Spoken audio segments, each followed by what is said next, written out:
Now to the White House, where the president's outrage has turned into a new demand, not only for answers, but for money. Lots of it. NBC's Mike Vaquera is at the White House with that part of the story. Mike.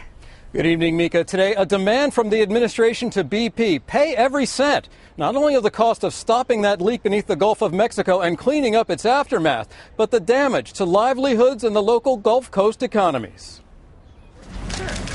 Even as the Interior Secretary toured the Gulf today and stood shoulder to shoulder with a BP executive at a press conference, the administration was playing hardball with the company. In a letter to BP's chief executive, Salazar joined the Homeland Security Secretary in demanding that BP commit now to pay every cent of not only cleanup, but for the spill's economic fallout as well, writing, "The public has a right to a clear understanding of BP's commitment to redress all of the damage that has occurred or that will occur in the future.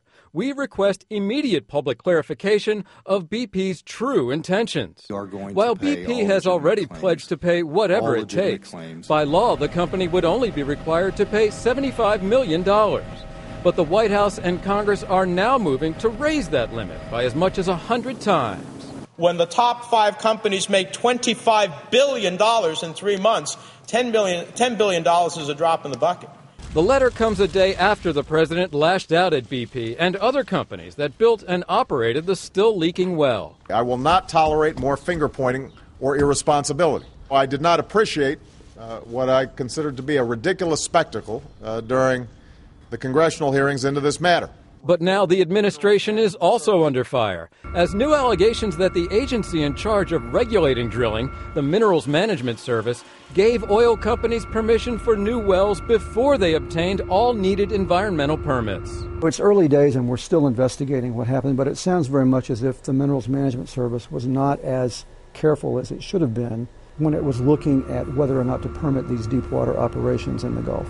The president has demanded reforms, and today Salazar acknowledged some failures. Government has to stand up and assume its share of responsibility as well.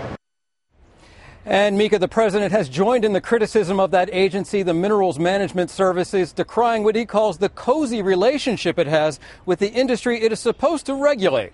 Mika? Mike Vaquera at the White House, thank you.